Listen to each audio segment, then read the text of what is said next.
धन्यवाद। मेरे अजीजों, ये कलाम है, ये वचन है, पवित्र वचन, जिसको हम हाथों में लेते हैं और बहुत बार पादरी लोग बगल में लेते हैं और चल पड़ते हैं, है ना। जैसा चाहते हैं इसके साथ वैसा व्यवहार करते हैं, जैसा चाहते हैं, अच्छी जगह बुरी जगह इसका इस्तेमाल करते हैं, अच्छी जगह बुरी जगह इसका इस्तेमाल करते हैं। खुद शिक्षा पे नहीं चलते, दूसरों को टीचिंग देते हैं, दूसरों को टीचिंग देते हैं। कलाम में ऐसा लिखा है, कलाम में वैसा लिखा है, वो दूसरे को सिखाने के लिए बहुत बढ़िया, और खुद ठनठनाता हुआ पीतल झनझनाती झांझ है। मेरे अजीज, वचन शिक्षा है, वचन टीचिंग है, और हमें वचन से सीखना है। हर एक आयत, हर एक वर्ड से हम टीचिंग लेते हैं, हम शिक्षा लेते हैं। वो बोने वाले को बीज और खाने वाले को रोटी देता है। और आगे लिखा है, वो तुम्हें भी बीज देगा और उससे फलवंत करेगा। तुम्हें रोटी नहीं देगा, रोटी तो वो रोज दे रहा है। वो बोने वाले को बीज और खाने वाले को रोटी देता है। किसान बोता है और पूरा देश खाता है। वो बोने वाले को बीज दे रहा है, और वो बोने वाला सुबह 4 बजे घर से निकल के खेत में काम कर रहा होता है। बोने वाले की मेहनत ज्यादा है मेरे अजीजों, बोने वाले पे सत्तावट ज्यादा है, बोने वाले पे बोझ ज्यादा है, और बोने वाले पे जिम्मेदारी ज्यादा है। और आप सब के सब बोने वाले हो, खाने वाले नहीं, पेटू नहीं हो, पेटू नहीं हो। अब अंदर से कहो वो तो है थोड़ी सी, वो इसलिए कि शनिवार को ही किसी के शादी ब्याह हो, ठूस ठूस के खा लेते हो, और संडे के दिन चर्च नहीं आते, पेट खराब हो चुका होता है, पेट खराब हो चुका होता है ना। वो गुलाब जामुन भी रखा होता है, बीच में रायता भी डाला होता है, वो गुलाब जामुन और रायता मिलके भल्ले पापड़ी बने होते हैं, पता नहीं चलता कि वो बना क्या हुआ है, लेकिन खाना सारा कुछ है। ये भी डाल, वो भी डाल, वो भी डाल, वो भी डाल, कोई चीज बकाया रह ना जाए। और वो जो शामियाने के पीछे बना रहे होते हैं खाना, जब उनको जाके देखो तो उनका पानी भी साफ नहीं होता जिसमें उन्होंने बनाया होता है, और आप उसको ठूस ठूस के खाते हो। फलानी टेबल पे गया था, वो फलाने तक तो मैं गया ही नहीं, और वहीं पे तो सारा कुछ। मेरे अजीजों, वो बोने वाले को बीज और खाने वाले को रोटी देता है। वो तुम्हें भी बीज देगा और उसे फलवंत करेगा। तुम एक बीज बोगे, उस एक बीज में ना कितनी बालियां लगेंगी, और एक एक बाली में कितने कितने बीज लगेंगे, कितने कितने दाने आएंगे, आप नहीं जानते। आप कितनों का पेट भरने वाले बन गए। और पवित्र वचन में लिखा है, तुम आशीष के वारिस होने के लिए बुलाए गए हो। ब्लेसिंग आप ही के ऊपर होकर दूसरों तक जाएगी। ब्लेसिंग आप पे पहले आएगी। और दूसरी जगह लिखा है, जब तू किसी के लिए आशीष मांगेगा तो आशीष पहले तुझ पर उतरेगी, फिर दूसरे पे जाएगी, और यदि वह आशीष के योग्य है तो आशीष उस पे उतरेगी, वरना लौट के तेरे पास वापस आ जाएगी। ऊपर नहीं जाएगी, वापस तेरे पास आ जाएगी। इसलिए कि तू आशीष का वारिस होने के लिए ठहराया गया, नियुक्त किया गया। It means you all are the best and chosen one. तुम सब के सब चुने हुए और आशीषित हो, चुने हुए और आशीषित हो। और यिर्मयाह की किताब, उसका पहला अध्याय, उसकी 5 आयत में लिखा है, मां के गर्भ में रचे जाने से पहले मैंने तुझ पर चित्त लगाया, और तेरे उत्पन्न होने से पहले मैंने तेरा अभिषेक कर दिया। अभिषेक तो आपका तभी हो गया था जिस दिन पहली बार आपने क्वाएं क्वाएं किया था। जब पहली बार आवाज निकली और नहीं निकली तो नर्स ने उल्टा करके मारा, आवाज नहीं निकल रही, परेशान हो गए। माँ बाप भी परेशान, डॉक्टर भी परेशान, और डॉक्टर ने नर्स को ऑर्डर किया, इसकी आवाज निकालिए। नर्स ने उसी समय पैरों के बल पकड़ा, यूं उल्टा किया और फिर पीछे जोर जोर से मारना शुरू किया, जब तक वो चिल्लाया नहीं बच्चा। इसलिए मेरे अजीजों, जिस दिन आप पहली बार चिल्लाए, जिस दिन पहली बार आपके मुख से आवाज निकली, उसने उसी समय कह दिया, आमीन, मैं तुझे आशीष देता हूं।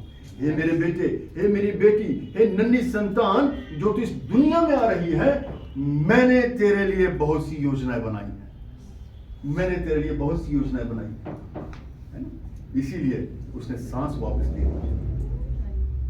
पतरस के, इसीलिए उसने सांस वापस लिए कि उसकी योजनाएं थी। वो किस घर में जन्म ले रहा है उसे मतलब नहीं, वो किस लिए जन्म ले रहा है इससे उसका सरोकार है। इसलिए इसके साथ उसका सरोकार है कि आपने जन्म किस लिए लिया, किसके घर में लिया मतलब नहीं। प्रभु यीशु मसीह ने तो जन्म चरनी में लिया, इससे सरोकार नहीं। जन्म किस लिए लिया, ये सरोकार, ये सरोकार। और महीना आने वाला है ये दिसंबर, इसको हम बड़े खास मकसद से मनाते हैं।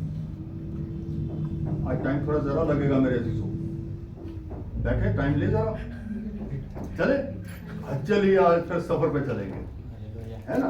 अब ये बता दो कि वॉल्वो बस में जाना है या टांगे पे बैठ के जाना है? आमीन आमीन। अच्छा सफर करेंगे, अच्छा सफर करेंगे। पतरस ने कहा है, पौलुस नबी ने कहा है, क्या तुम प्यार से मान जाओगे या तुम्हारे लिए छड़ी का इस्तेमाल करूं? तो मेरे अजीजों, हो सकता है थोड़ी बहुत छड़ी भी चले। इसलिए अभी मुस्कुरा भी लीजिए। अभी वो मैंने जहां गुलाब जामुन को रायते में मिक्स किया था तो आप बड़ा हंसे थे, है ना। अभी जब डंडा चलेगा तो फिर थोड़ा हो, पादरी साहब तो पता नहीं कौन से मूड में पीछे से लड़के थे ना आपस में, है ना, फिर ये भी हो जाएगा। मेरे अजीजों, लड़के बिल्कुल नहीं आए, लेकिन जहां तक कलाम की बात है, जहां तक वचन की बात है, तो वचन को बहुत सीरियस होके लेना है। वचन के साथ मिलावट नहीं, वचन के साथ कहीं कोई दोगलापन नहीं, है ना। शरीर तो कमजोर है लेकिन आत्मा तैयार है। आत्मा को तैयार रखना, ये तो शरीर है, इधर उधर भागेगा, या मन है। नीति वचन में लिखा है, सबसे अधिक तू अपने मन की चौकसी कर, क्योंकि पूरे शरीर में ये सबसे अधिक चंचल है। इसलिए जब यहां बैठोगे तो माइंड को पूरा तैयार करके बैठिएगा। उसने आपको बीज बोने वाले बनाया है।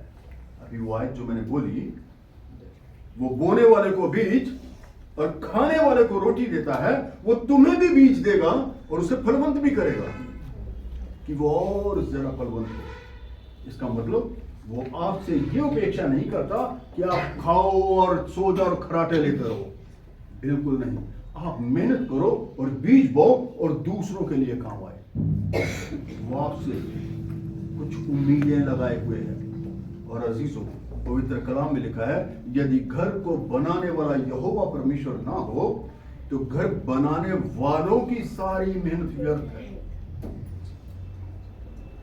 दोबारा बोलिएगा, एक चेंज है बीच में वर्ड का। भजन संहिता 128 उसकी पहली आयत, भजन संहिता 128 अध्याय, बुक ऑफ साम चैप्टर 128 वर्स 1, पहली आयत।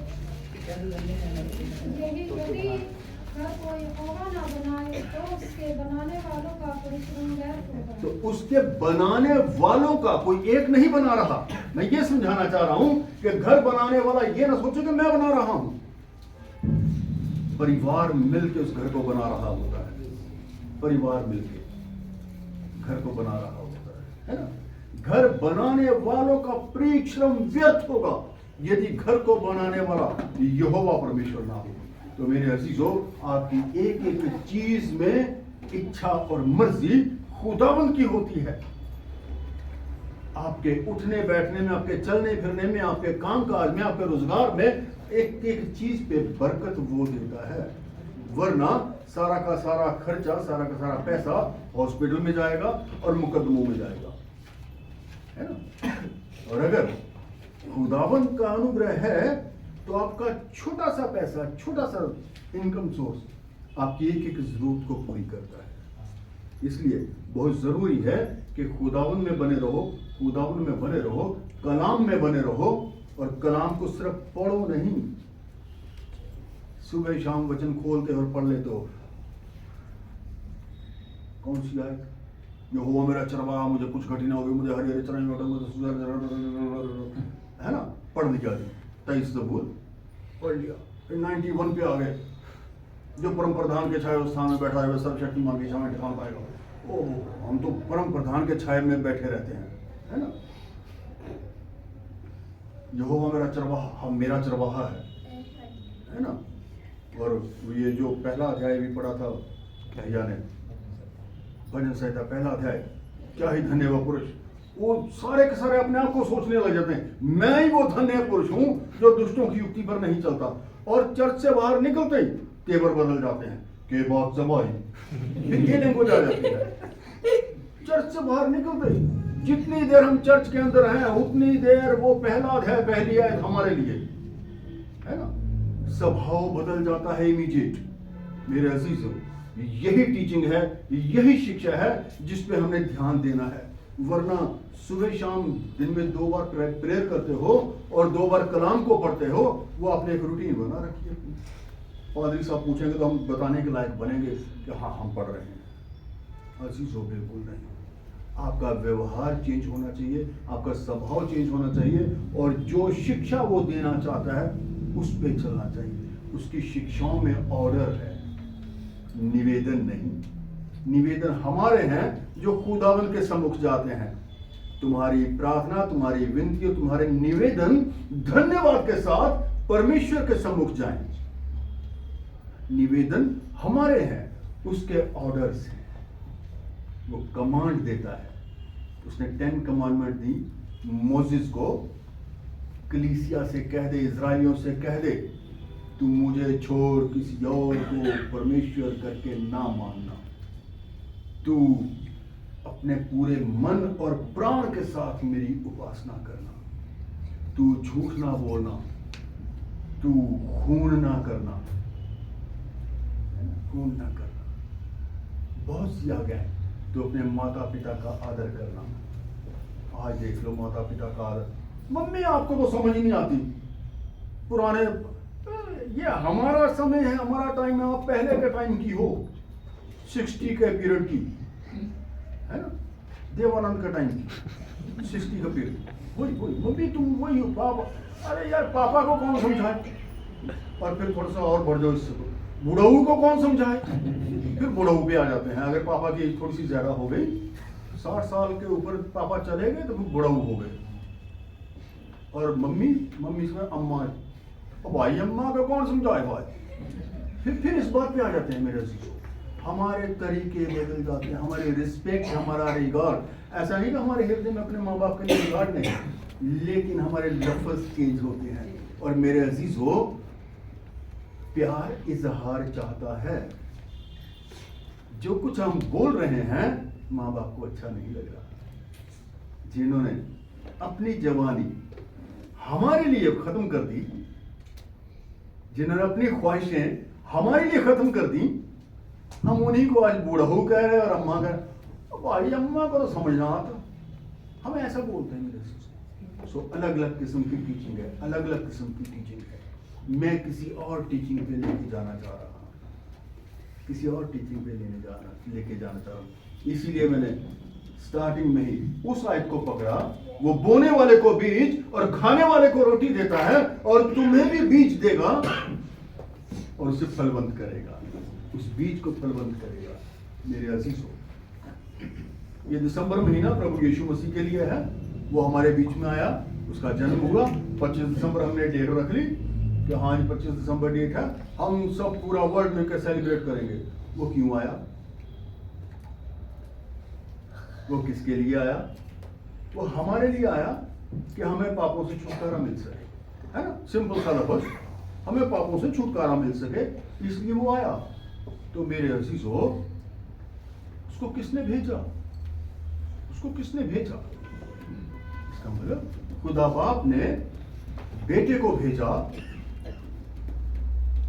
यूहन्ना की किताब 3 अध्याय उसकी 16 है, उसमें लिखा है, क्या लिखा उसमें? देखो, एक बोलता फिर दूसरा बोलता फिर तीसरा बोलता फिर चौथा बोलता। हाँ हाँ हाँ, और नहीं, मैं आगे आगे मेरे माइंड में यही लिखा है, यही लिखा है ना? पहले डाउट में आए थे कि मैं कहीं गलत ना बोल रहा हूँ, है ना? परमेश्वर ने जगत से ऐसा प्रेम किया कि अपना इकलौता दे दिया, अपना इकलौता बेटा दे दिया, ताकि जो कोई उस पर ईमान लाए वह नाश ना हो बल्कि अनंत काल का जीवन हासिल करे। जो कोई उस पर ईमान लाए। अब ईमान किस पे लाना है? वचन पे। वचन परमेश्वर के साथ है, वचन ही परमेश्वर था, वचन ही के द्वारा सृष्टि का निर्माण हुआ। इसका मतलब वचन जो है वही जीसस है, और वही पिता के साथ था, इस रूप में नहीं जिस रूप में हम देखते हैं। और हम भी पिता के साथ थे स्टार्टिंग से ही, आदि से, अनादि से। जैसे वो रूप लेके हमारे बीच में आया, वैसे ही हम भी रूप लेके जगत में आए। हम भी जगत में आए हैं। वो अपनी ड्यूटी पूरी कर गया, हम कब अपनी ड्यूटी को पूरा करेंगे? यूहन्ना की किताब उसका 15 अध्याय उसकी 16 आयत को देखिएगा। यूहन्ना की किताब, जिस पे आना चाह रहा हूं उस पे नहीं आ पा रहा। तुमने मुझे नहीं चुना, परंतु मैंने तुम्हें चुना है। तुमने मुझे नहीं चुना बल्कि मैंने तुम्हें चुना है, और तुम्हें नियुक्त किया। और तुम्हें नियुक्त किया। रुकिएगा सर, यही नियुक्त किया। अब मेरे अजीजों, जब जॉब के लिए अप्लाई करते हो, तुम्हारा सिलेक्शन हो जाता है, फिर तुम्हारी अपॉइंटमेंट होती है। तुम्हें अपॉइंटमेंट लेटर मिलता है ना जॉब पे, अपॉइंटमेंट लेटर मिल जाता है। ऐसे ही यहां उसने लिखा है कि मैंने तुम्हें अपॉइंट किया है। हिंदी में नियुक्त किया, इंग्लिश में अपॉइंट किया। मैंने तुम्हें अपॉइंट किया है, जिम्मेदारी सौंप दी है, तुम्हें नियुक्त कर दिया है, जॉब मिल गई है, जॉब मिल गई है। वो कौन सा गाना गा रहे थे?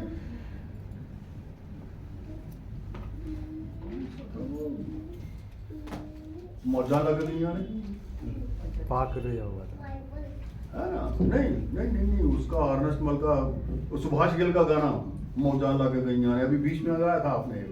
हाँ पाक रहा हुआ है ना? ऐसा ही कुछ है, यही है ना?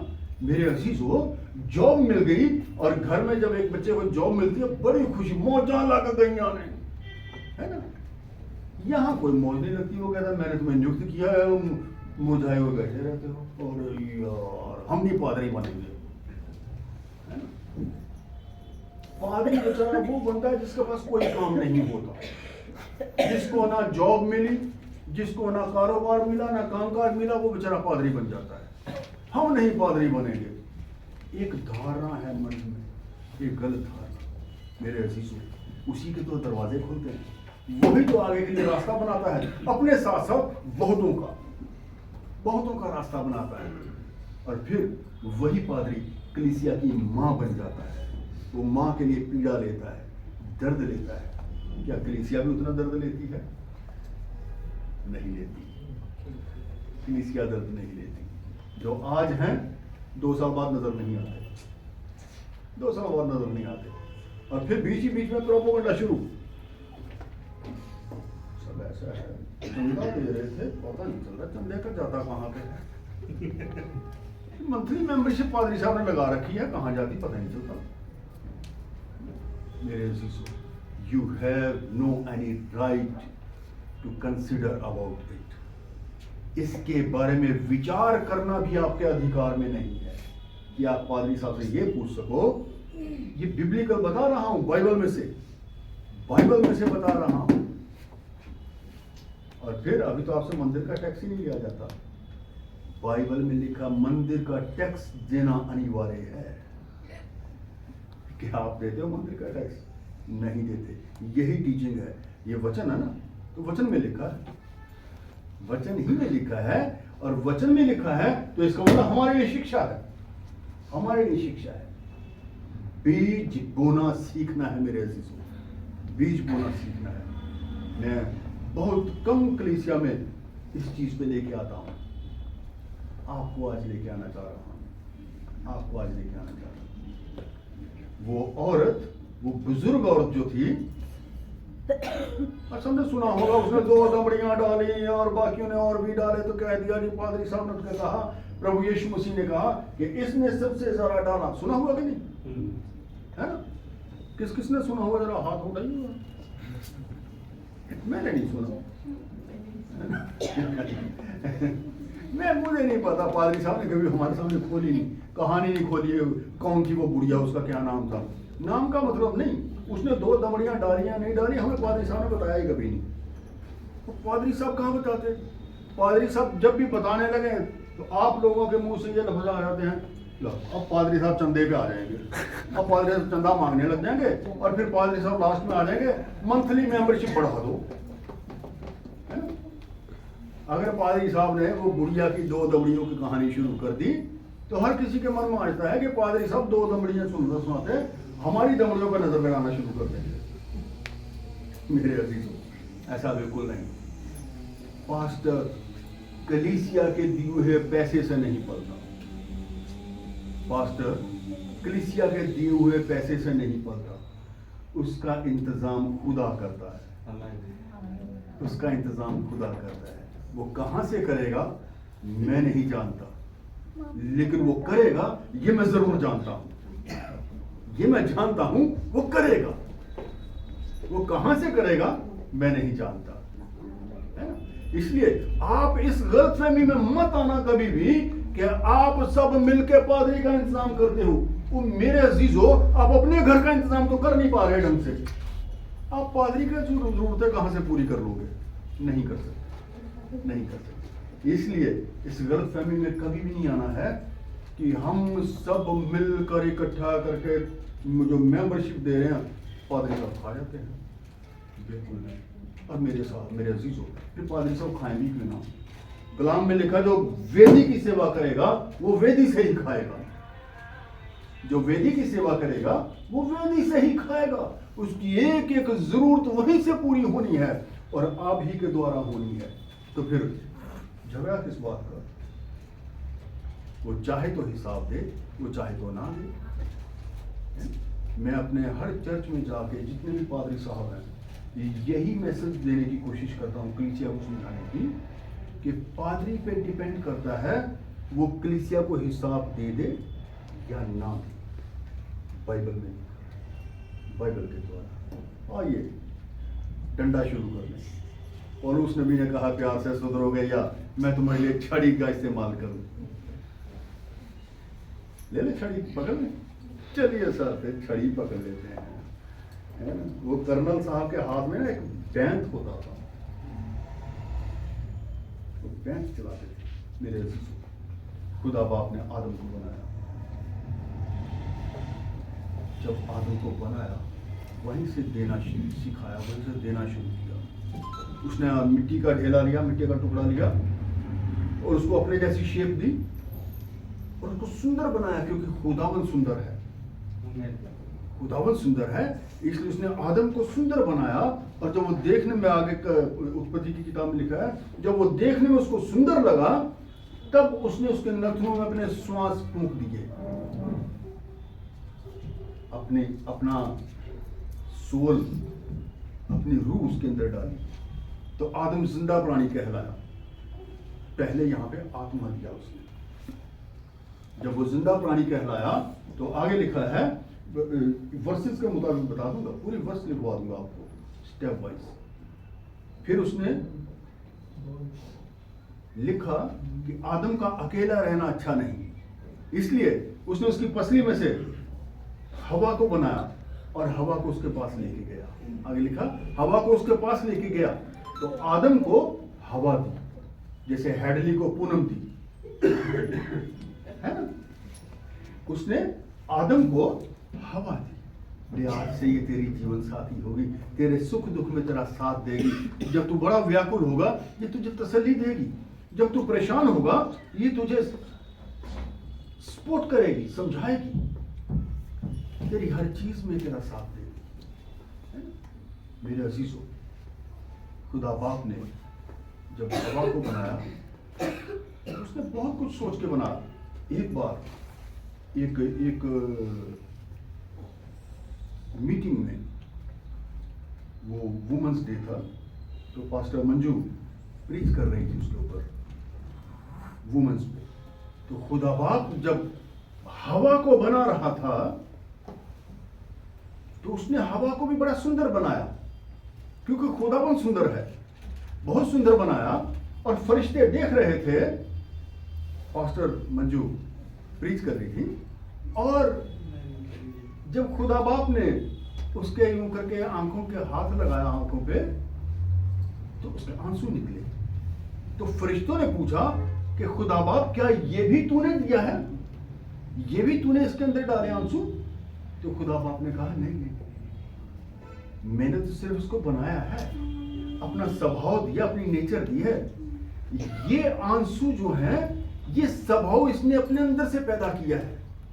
ये इमोशंस को समझती है, ये जज्बात को समझती है, ये इमोशंस में आके इसके आंसू निकलते हैं। मेरे अजीजों, वो आपकी संगनी है, और जब आप उसके मुताबिक ठीक नहीं करते तो उसके आंसू निकलते हैं। और एक शायर ने कहा, माँ जब बहुत दुखी होती है तो रो लेती है।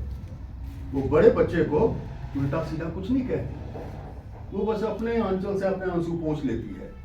ये नहीं कहती कि तू गलत कर रहा है, तू ये कर रहा है, वो कर रहा है, क्योंकि आगे से पता है, वो अम्मा तेनू की पता है ना, पता वो उल्टा बोलेगा आगे से, उसका स्वभाव वैसा बन चुका है। अम्मा तुझे कुछ नहीं पता। इसलिए माँ जब बहुत दुखी होती है तो वो रो लेती है, अपने आंचल से इधर को होकर अपने आंसू पोंछ लेती है। मेरे अजीजों, ये स्वभाव, ये नेचर खुदा बाप ने आदम के लिए ही सब कुछ किया, क्योंकि आदम को जरूरत थी। हवा बनाई, पहले उसको आत्मा दिया, फिर उसको जीवन संगनी दी, फिर उनको बाग एदन में जाके रखा, बाग एदन में जाके रखा। वहां उनको कुछ नहीं करना था, हर चीज उसने मुहैया करके दी। सिर्फ ये कह दिया, इस वृक्ष के फल ना खाना। वही गलती की, है ना? और फिर मेहनत शुरू हो गई। मेरे अजीजों, खुदा बाप ने हर जगह दिया, हर जगह दिया। उनके लिए कपड़े बनाए, उनके लिए कपड़े बनाए। जब उनको एहसास हुआ कि हमारे तन पे कपड़े नहीं हैं, खुदा बाप ने पहली बार अपनी बनाई हुई सबसे सुंदर चीजों में से एक का वध किया, और उसके खाल से कपड़े बनाए। खुदा बाप देता आ रहा, देता आ रहा, देता आ रहा। जब इन्होंने फल खाया और पाप किया, तब उसको महसूस हो गया कि ये पाप से मृत्यु आई है और इससे इनको छुटकारा नहीं मिलेगा। तब जीसस का आना शुरुआत हुआ। ये जो आप दिसंबर मनाते हो, कितनी बड़ी गलतियों का मुआवजा कवर करने के लिए जीसस को आना पड़ा। मेरे अजीजों, शिक्षा नहीं लेते, शिक्षा नहीं सीखते, वो देना सिखाता है, वो देना सिखाता है, और आप सिर्फ लेना सीखते हो, सिर्फ लेना सीखते हो। आदम शुरू से लेता ही आया ना, कभी ये दे दे, कभी वो दे दे, कभी वो दे दे, कभी वो दे दे। मांगने की आदत पड़ी हुई है खुदा बाप से, वो मांगता रहता है, मांगता रहता है। मेरे अजीजों, देना सीखिए। आइए मंदिर के टैक्स पे चलते हैं। मैंने कहा था मंदिर का टैक्स बताऊंगा आपको, मंदिर का टैक्स देना अनिवार्य है। हाँ, मत्ती की किताब, मत्ती की किताब, उसका 17 अध्याय है, और इसका नोट कर लीजिएगा, नोट कर लीजिएगा, क्योंकि जिंदगी में काम आएगी। आप भी बहुतों को बताने के योग्य बने हुए कि वाकई में पवित्र शास्त्र में लिखा है कि मंदिर का टैक्स देना अनिवार्य है। मत्ती की किताब, उसका 17 अध्याय, उसकी 24 आयत से आगे देखेंगे। किसी को मिल गया हो तो जरूर बता दीजिए।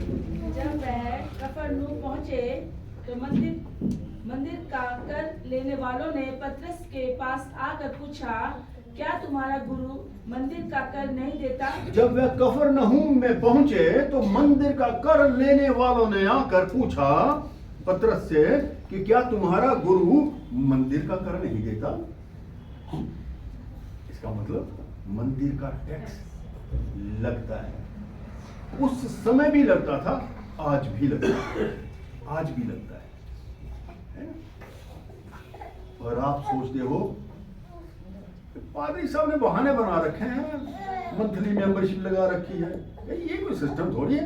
हम चंदा देते हैं संडे को, मैं काफी है, पर कितनी मेंबरशिप है? हमारे वहां तो 300 है। कितनी? 300, 500, 400, या 300। आपके 300 है, हम 500 करने जा रहे हैं। नहीं, 400 में चल नहीं रहा, गुजारे नहीं हो पा रहे। चर्च के नहीं, हमारे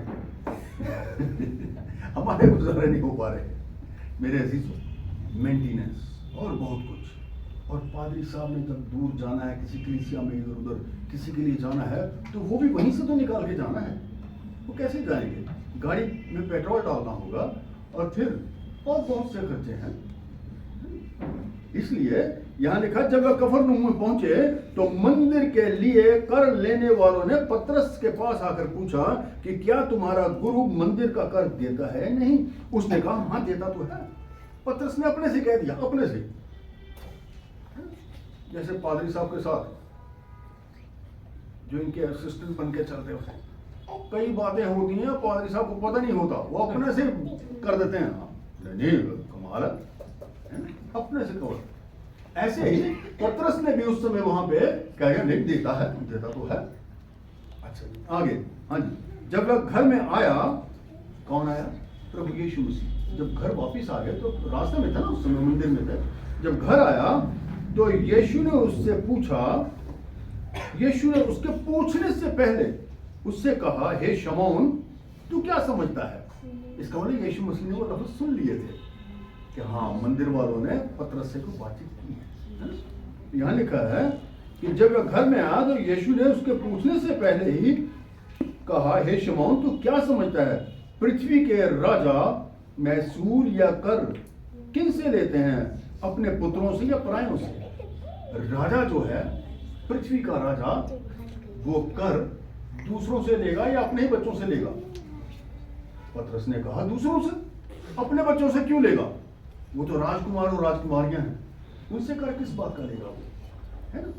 देखिए, पृथ्वी के राजा मैसूर या कर किन से लेते हैं?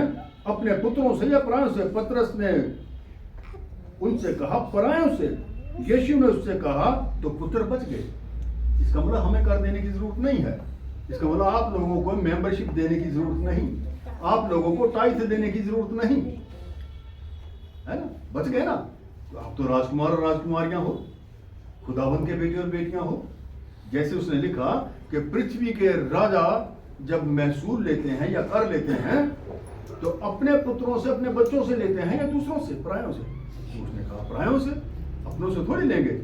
तो उसने कहा, अच्छा है, तो उसका मतलब राजा के बच्चे बच गए ना। आगे देखिए, तो यीशु ने उससे कहा, तो पुत्र बच गए, तो भी इसलिए कि हम उन्हें ठोकर ना खिलाएं, तो झील के किनारे जाकर बंसी डाल और जो मछली पहले निकले उसे ले, तो तुझे उसका मुंह खोलने पर एक सिक्का मिलेगा। उसी को लेकर मेरे और अपने बदले मंदिर वालों को दे। इसका मतलब तू टैक्स दे। बेशक हम टैक्स से बचे हुए हैं, हमें टैक्स देने की जरूरत नहीं, क्योंकि हम उसके बेटे और बेटियां हैं। फिर भी हम दूसरों के लिए ठोकर का कारण ना बने। तू झील में जा और वहां मछली का कांटा फेंक, और जो पहली मछली जो भी लगेगी उसका मुंह खोलना, उसमें से एक सिक्का निकलेगा, वो मेरे और अपने बदले जाके टैक्स दे देना। मेरे अजीजों, क्लियर हो गया? मंदिर का टैक्स देना अनिवार्य है। बेशक आप राजा के बच्चे हो, बेशक आप राजकुमार और राजकुमारियां हो, फिर भी मंदिर का टैक्स देना अनिवार्य है। इसलिए आज के बाद ये मत सोचना कि पादरी साहब मेंबरशिप अपने लिए ले लेते हैं ना, अपने लिए नहीं लेते। खुदावंद के मुताबिक लेते हैं। वो इसलिए कि वो आपसे लेना चाहता है, वो आपको सिखाना चाहता है कि आप देना सीखो, आप देना सीखो, बीज बोना सीखो। वो आपको बीज बोना सिखाता है मेरे अजीजों। और बीज नहीं बोगे तो फिर काटोगे क्या? काटोगे क्या? जो लाए वो खा लिया, जो खा लिया, ज्यादा खा लिया तो पेट खराब, जो खा लिया वो खत्म मेरे अजीजों। आपने बोया कुछ नहीं, आपने बोया कुछ नहीं, बोना सीखना है।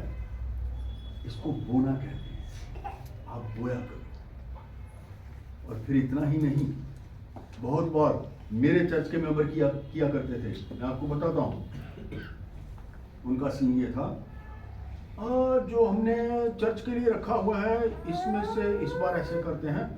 वो वृद्धाश्रम में मैंने देखा, वहाँ बड़ी ज़रूरत थी, कुछ इसी में से निकाल कर उनको भी दिया गया है। जो बचेगा बाकी अपने चर्च में, अपने चर्च में तो और भी देने वाले बहुत सारे हैं, अपने चर्च में और भी देने वाले बहुत सारे हैं। इसलिए हम अपने में से फलानी जगह दे आते हैं। मेरे अजीजों, आपको किसी ने राइट नहीं दिया, बाइबल सिखाती है, बाइबल सिखाती है।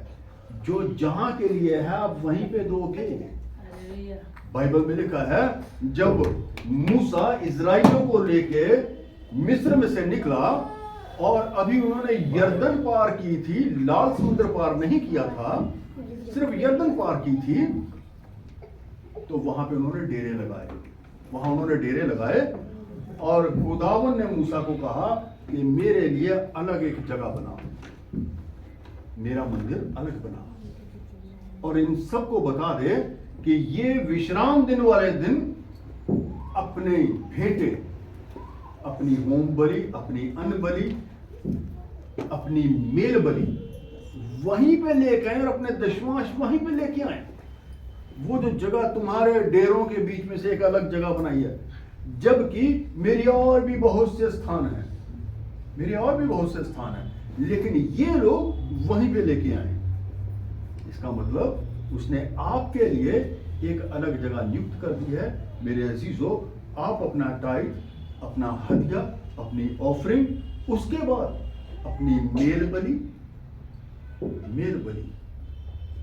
धन्यवाद, भेंट, ये बलियां उस समय लफ्ज बोले जाते थे, उस समय लफ्ज बोले जाते थे बलियां, लेकिन आज के टाइम में आपके भेंट हैं, वो आपने देने हैं। कलीसियाओं में सिर्फ संडे को चंदा दिया जाता है और उसमें बड़े फटे हुए नोट निकलते हैं, बड़े फटे हुए नोट, और जहां जो कहीं नहीं चलता वो यहां डाला होता है आके थैली में। और फिर बच्चे क्या करते हैं, भाई साहब देखिए भाई साहब ये नोट, ये अगले संडे दिखा दीजिएगा। हाँ मैं दिखा दूंगा। फिर भाई साहब बहुत बार नहीं दिखाते। ये हर चर्च की कहानी, बहुत बार नहीं दिखाते, लेकिन मजबूरी में आके कभी कभी दिखाना पड़ता है। ये किसी भाई ने, किसी बहन ने डाला है, ऐसी भेंट मत चढ़ाया करो, ऐसी भेंट मत चढ़ाया करो। और मेरे अजीजों, अगर देखना चाहो तो आयत लिखिए, मेरे पास आयत लिखिए, गिनती की किताब उसका 31 है, उसकी 36 से 47 आयत तक। खुदावंद के लिए अभी मंदिर का टैक्स दे रहे थे, अब खुदावंद का टैक्स है, यहोवा का कर। गिनती की किताब सिर्फ नोट कर लीजिएगा, घर जाके पढ़िएगा, टाइम नहीं है, सफर लंबा है और कई बीच में सोने भी लगते हैं ना। मेरे अजीजों, चौकस होके बैठो, जिसको पानी की जरूरत हो पानी दीजिए, जिस किसी को पानी की जरूरत हो अपनी अपनी बोतल लीजिए, मेरी बोतल की तरफ मत देखिए, अपनी अपनी बोतल।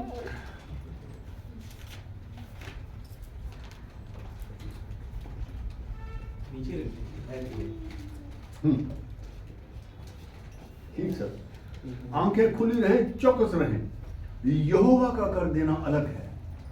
अभी आप मंदिर का कर दे रहे थे, जो छत आपको मिली है, जो भवन आपको मिला है, और भवन ब्लेस्ड भवन होता है। उसने लिखा है, हे यहोवा,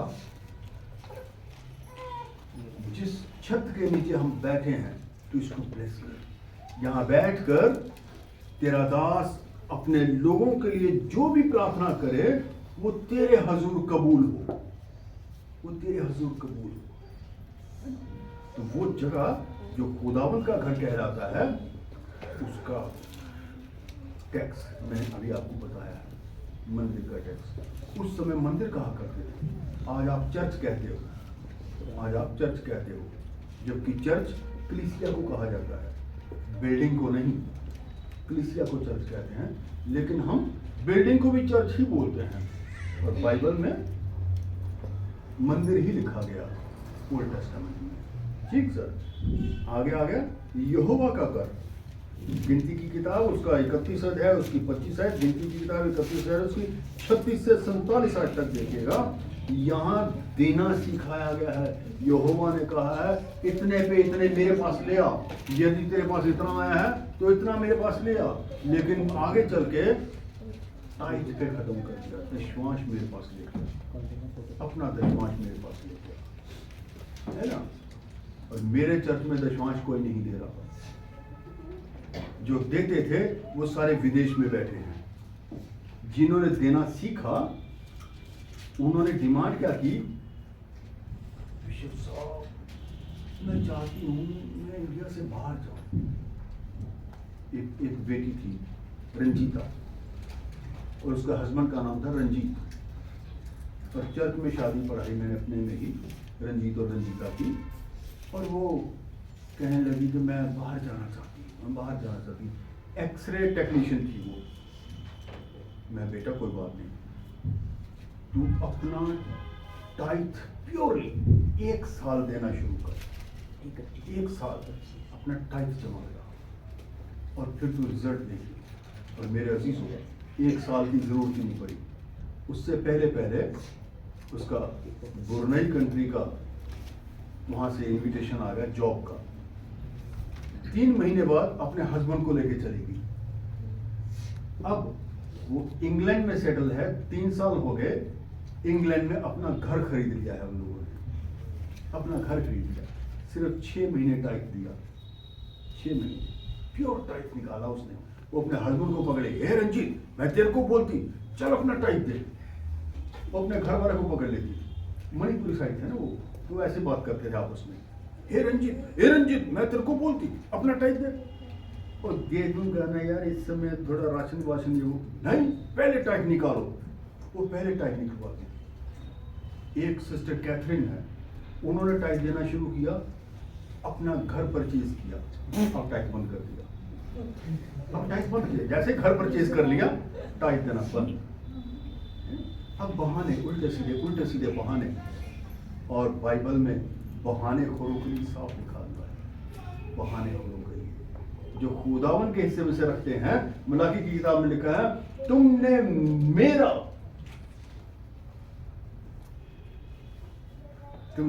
मेरे सामान को, मेरी चीजों को अपने पास छुपा लिया है ना। और वो ले लेता है मेरे चीजों, वो ले लेता है। आप ये सोचते हो कि आप पादरी साहब को दे रहे हो, ये क्यों नहीं सोचते कि आप खुदावन के लिए दे रहे हो, आप खुदावन के लिए दे रहे हो। और फिर बीज बोना तो सीखना है ना मेरे अजीजों।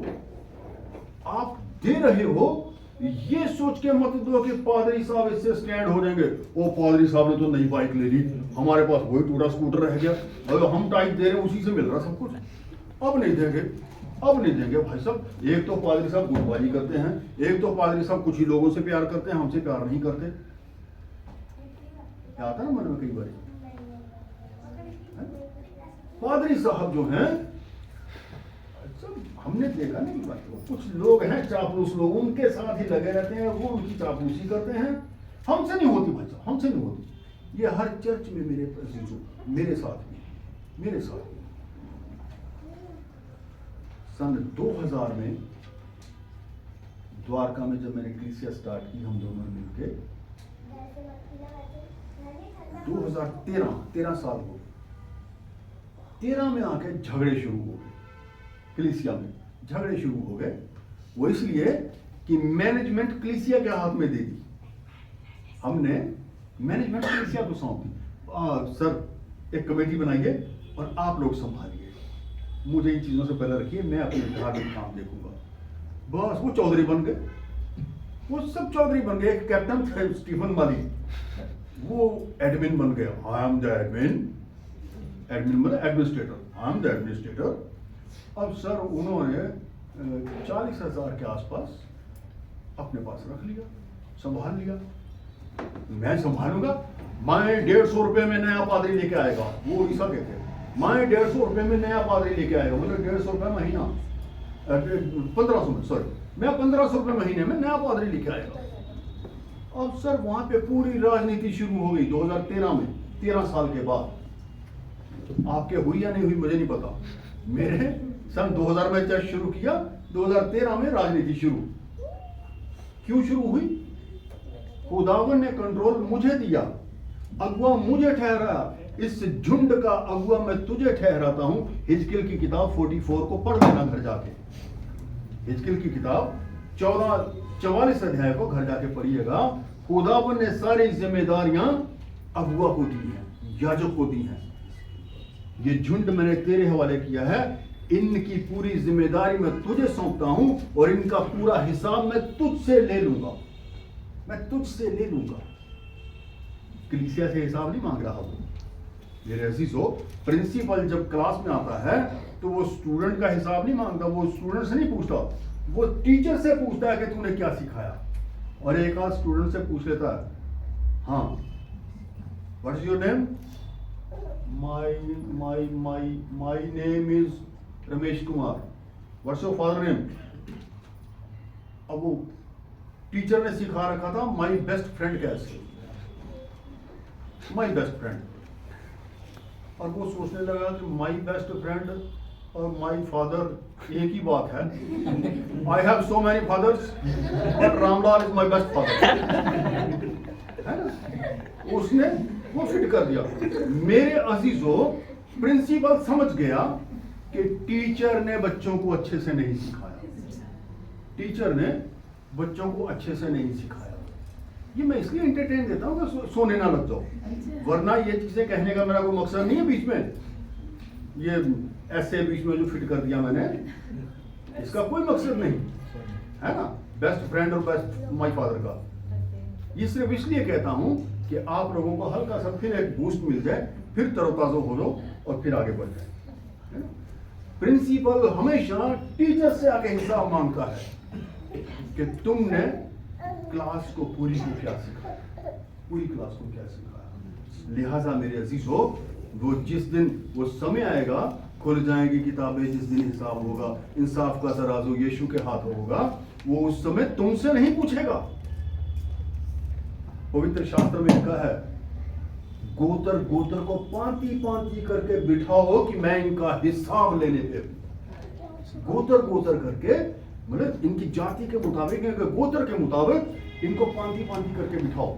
ये गोत्र वाले यहाँ बिठाओ, ये गोत्र वाले यहाँ बिठाओ, ये गोत्र वाले यहाँ बिठाओ। इनके अगुआ कहाँ पे हैं? वो अपना रजिस्टर लेके इनके आगे बैठे। मैं हिसाब लूंगा। हिसाब तो अगुआ से लेंगे ना, जो रजिस्टर मेंटेन कर रहा है। हाँ प्रभु, हर संडे, पिछले संडे मैंने ये मैसेज दिया, इस संडे मैंने इस मैसेज के मुताबिक उनको शिक्षा दी। हर संडे वो शिक्षा दे रहा है, लेकिन अंदर अंदर एक गुटबाजी बन रही होती है, एक गुटबाजी। यार पादरी साहब, मुझे समझ नहीं आ रही। मैं पिछले संडे एक पादरी साहब से मिल के आया, भाई साहब क्या पादरी साहब हैं। मैं तो सोच रहा हूँ मैं वही ना, भाई साहब हमें भी बताओ। और वहीं से ही मेरे अजीजों एक दरार, एक क्रैक शुरू हो जाता है। और पौलुस नबी ने कहा है, पौलुस नबी ने कहा है, सिखाने वाले 1000 भी हो सकते हैं, लेकिन कलाम के मुताबिक मैं ही तुम्हारा बाप ठहरूंगा, मैं ही तुम्हारा बाप ठहरूंगा। भाग जाएगी ना कहीं भी, कहीं भी भाग जाएगी। मेरे जैसा प्यार कोई नहीं दे पाएगा। जितना लाड प्यार मैंने तुम्हें दिया और जितना लाड प्यार देके मैंने तुम्हें बिगाड़ दिया, दूसरा तुम्हारे नखरे नहीं सहेगा। जाइए, भाग जाइए, भाग जाइए मेरे अजीजों, छोड़ दीजिए, छोड़ दीजिए। मैं रोज इंतजार करूंगा मुड़ेर पे चढ़ के, मैं रोज इंतजार करूंगा मुड़ेर पे चढ़ के। तो किसका इंतजार होता था? देख ले यार, सो रखे सारे के सारे, फिर वही बात। वो उड़ाऊ पुत्र का इंतजार करता था बाप कि मेरा बेटा वापस आएगा, मेरा बेटा वापस आएगा। सुनी हुई कहानी का नहीं सुनी? उड़ाऊ पुत्र की कहानी नहीं सुनी हुई? अल्लाह कर लो बात। बाइबल में लिखा है एक जिम्मेदार के 2 बेटे थे। बड़ा बेटा बहुत मेहनती था, बाप के साथ मिलकर काम करता रहा। छोटे बेटे की संगति बिगड़ गई। छोटे बेटे ने कहा पिताजी मेरा हिस्सा मुझे दे दीजिए। उसने कहा नहीं बेटा ऐसा नहीं करते, ऐसा नहीं करते। वो नहीं माना। उसने अपना हिस्सा लिया और अपने दोस्तों के साथ शहर चला गया। शहर जाकर उसने अपना सारा पैसा उजाड़ दिया उल्टे कामों में। अब उसको जब पैसा उजड़ गया तो यार दोस्त जो चिपके हुए थे सब भाग गए, सब भाग गए। मेरे अजीजों, बाप जानता था इसकी संगति बिगड़ी हुई है, मेरा बेटा बिगड़ गया है, मेरा बेटा बिगड़ गया है। वो रोज मुंडेर पे चढ़ता था छत पे और गांव की उस सड़क के दो तरफ देखता था, शहर को गई थी, रोज इंतजार करता था। एक दिन वो बेटा वापस लौट रहा होता है। वो सुअरों के साथ वहां पे बैठा था और मालिक ने कहा कि मैं तुझे कुछ नहीं दे सकता, जो कुछ खाना इनको देता हूं वही तुझे खाना पड़ेगा। उसने कहा मैं ऐसे कर लूंगा, मैं वही खाऊंगा। और फिर एक दिन उसका मन में आया कि मेरे पिता के घर में नौकर चाकर थे, वो खाते रहे सब कुछ, मैं यहाँ सुअरों का खाना खा रहा हूँ। उसने निर्णय लिया कि मैं अपने पिता के पास वापस जाऊंगा। मेरे अजीजों, इसीलिए वो गीत है आ बेटा घर लौटा, दुनिया की भीड़ में तुमको। सुना हुआ गाना या नहीं? गाना सुना हुआ है, उड़ाऊ पुत्र की कहानी नहीं सुनी हुई। बताओ देख लो, ये इनके लिए छड़ी का इस्तेमाल बहुत जरूरी है सर। और उस नबी ने कहा है छड़ी का इस्तेमाल, है ना? हर संडे छड़ी चला दिया करो। दुनिया की भीड़ में क्यों खो रहा, मिलेगा कुछ भी न फल जो बो रहा। अब बेटा घर लौट आ, अब बेटा घर लौट आ, दुनिया की भीड़ में क्यों खो रहा। वो आज भी बुलाता है, आज भी बुलाता है मेरे अजीजों। इसलिए दौड़ जाओ ना, कितना दौड़ोगे, वहां सुकून नहीं मिलने वाला। कहीं भी जाइए, जो आदतें अपने घर की होती हैं, जो माँ बाप प्यार करते हैं, वो नहीं मिलते। वेरका है ना, वेरका अमृतसर के पास में वेरका घी मिल्क प्लांट है, वहां घी बनता है। वहां लिखा हुआ है, उसकी दीवार पे लिखा हुआ है 100 दूध ते 1 क्यों, मतलब 100 दूध उबालो तब जाके एक घी बनता है। 100 दूध ते 1 क्यों, 100 चाचे ते 1 प्यो। चाचे 100 बन सकते हैं, लेकिन बाप एक ही होगा। जो आपका बाप है वो आपको लाड प्यार करेगा, बाहर वाले लाड प्यार नहीं करेंगे। लौट के भरते रह जाओगे मेरे अजीज, लौट के वापिस आओगे। इसलिए ये मत सोचो कि क्या हो रहा है, ये मत सोचो कि कहाँ जा रहे हो। अपने घर में अपने घर को संवारने की कोशिश कीजिए, अपने घर को बनाने की कोशिश कीजिए। 5 भाई हैं, पांचों के स्वभाव एक जैसे नहीं हो सकते, लेकिन पांचों भाइयों को मिलकर रहना पड़ेगा, तब दूसरे आप में फूट नहीं डाल पाएंगे, अपने दशमांश देना शुरू कीजिए, अपना टाइट देना शुरू कीजिए, बीज बोना सीखिए। आइए उस बुढ़िया पे आ जाते हैं। सुनी हुई बुढ़िया की कहानी? नहीं सुनी है? सुनी हुई है? ठीक है, कोई बात नहीं मेरे अजीजों, सुनी हुई है तो आ जाओ। फिर दूसरा ग्रंथियों, मैं बिल्कुल शॉर्टकट में आने लगा हूं, छोड़ो सफर, वापस चलते हैं। आज दूसरा ग्रंथियों 9 अध्याय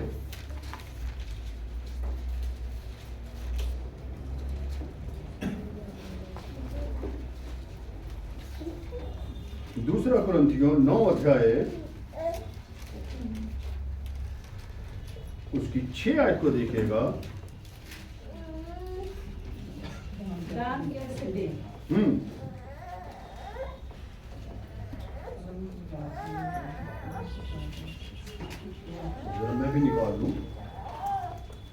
दूसरा ग्रंथियों 6 अध्याय 9 अध्याय, हाँ 9 अध्याय उसकी 6 आयत।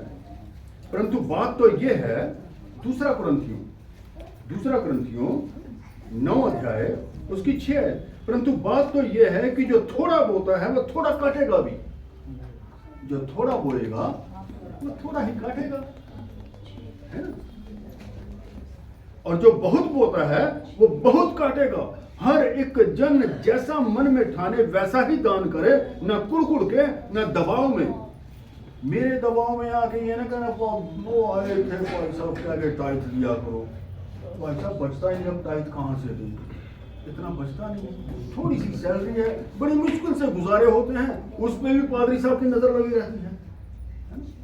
मेरे अजीजों, जिस दिन आपको सैलरी मिलती है 10 तारीख को, पहली को सैलरी मिलती है, उसमें आप घर का बजट बनाते हो।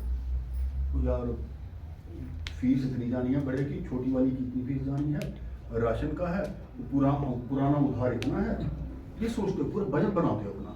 उधार भी देने वाला है और फिर चर्च का भी देना था यार, वो बड़ा ढीले से बोल, चर्च का भी चल अगली बारी दे देंगे, चल अगली बारी दे देंगे। हाँ मैं क्या कह रहा था बताओ? नहीं मैं कह रही थी कि वो शादी आ गई है, सूट भी बनाना है, आदमी उधेड़पुर में बेचारा लगा रहता है। मेरे अजीजों, जिस दिन आपके हाथ में सैलरी आती है, पहले ये सोचा करो कि टाइट निकालना है खुदावंद के लिए, पादरी साहब के लिए नहीं, खुदावंद के लिए निकालना है। 1 साल निकालिए, रंजीत और रंजीता की तरह बनिए।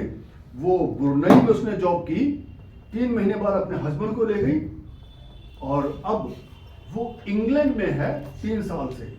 इंग्लैंड में उन्होंने अपना घर परचेज कर लिया।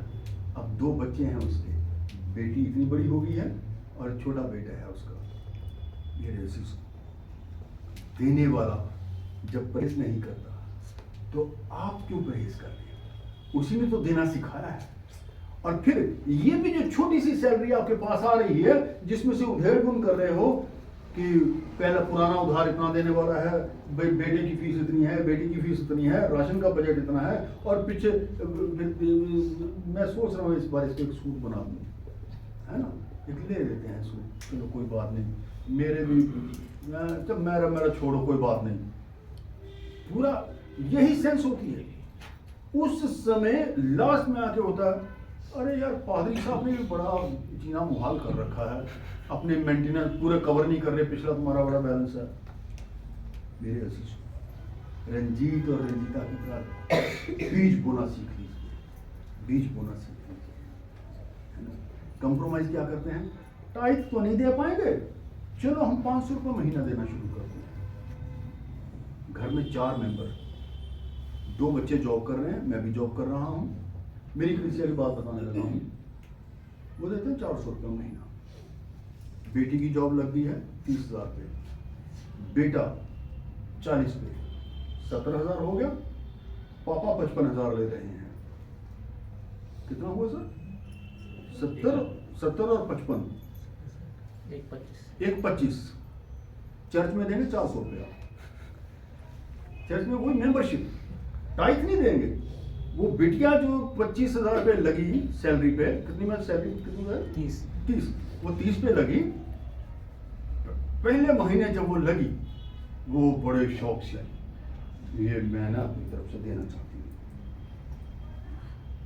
फिर दूसरे महीने थोड़ा सा और मैं देना चाहती। उसके बाद हो सकता है मम्मी ने डांट दिया हो, तू क्या अपने से दे रही, आते बिगाड़ देगी। हम मेंबरशिप दे रहे हैं ना घर की तरफ से, वही काफी है। बस वो धीरे धीरे बेचारी,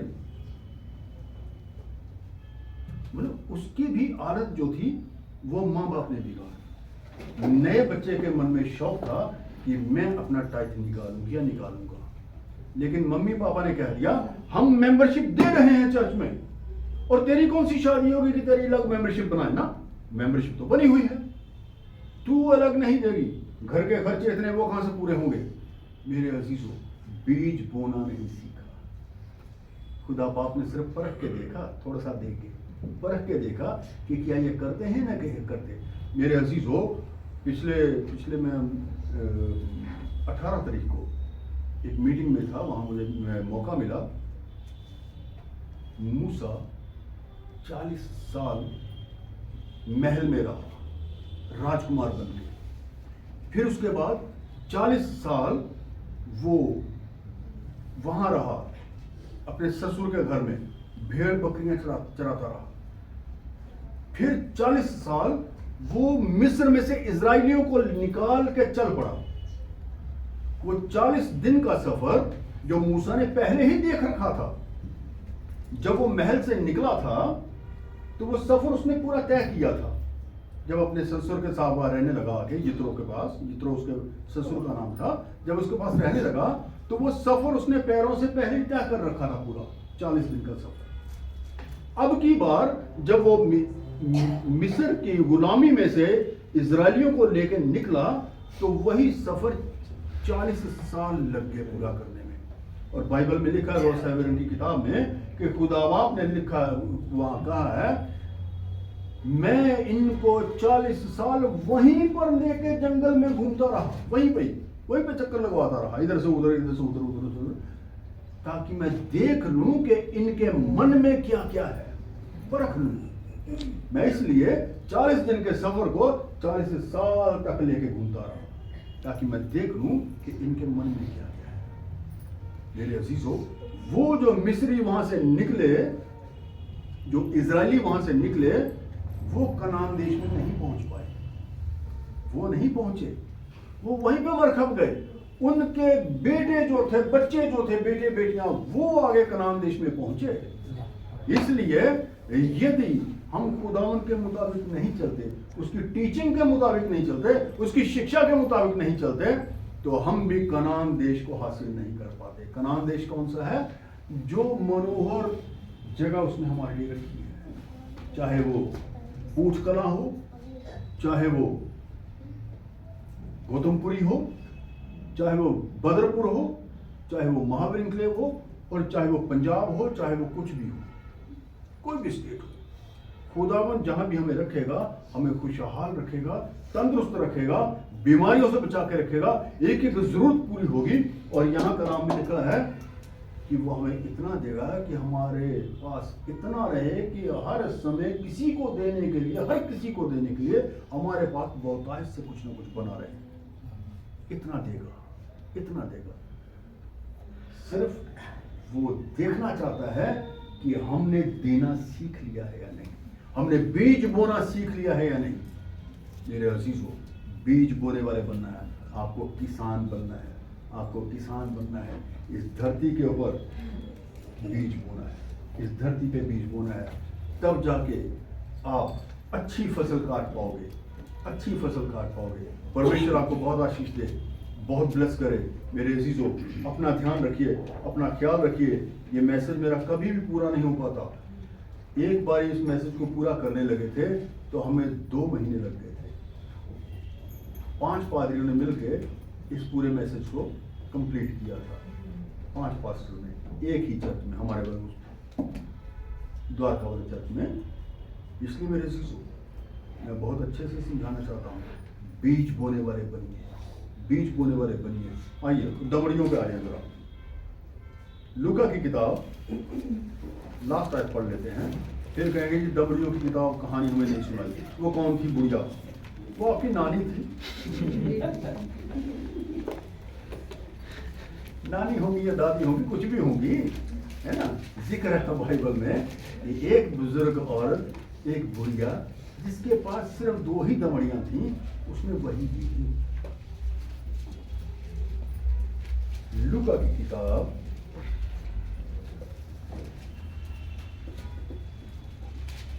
उसका 21 अध्याय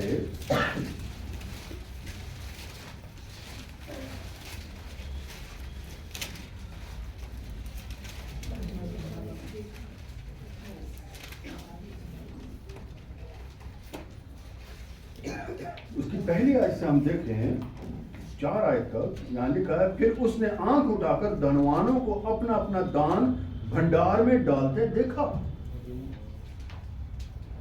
खुदावंद यीशु मसीह ने धनवानों को भंडार में अपना अपना दान डालते हुए देखा। एक बार एक जगह हम गए, वो प्रेयर मीटिंग खत्म हुई तो उन्होंने अपने घर के बुजुर्ग को कहा, आप पादरी साहब को दीजिए, चलो जो पादरी साहब, उन्होंने बड़े बेटे ने पैसे निकाल के बुजुर्ग को दिए, अपने पापा को, कि बुजुर्ग के हाथ से दिलवाए।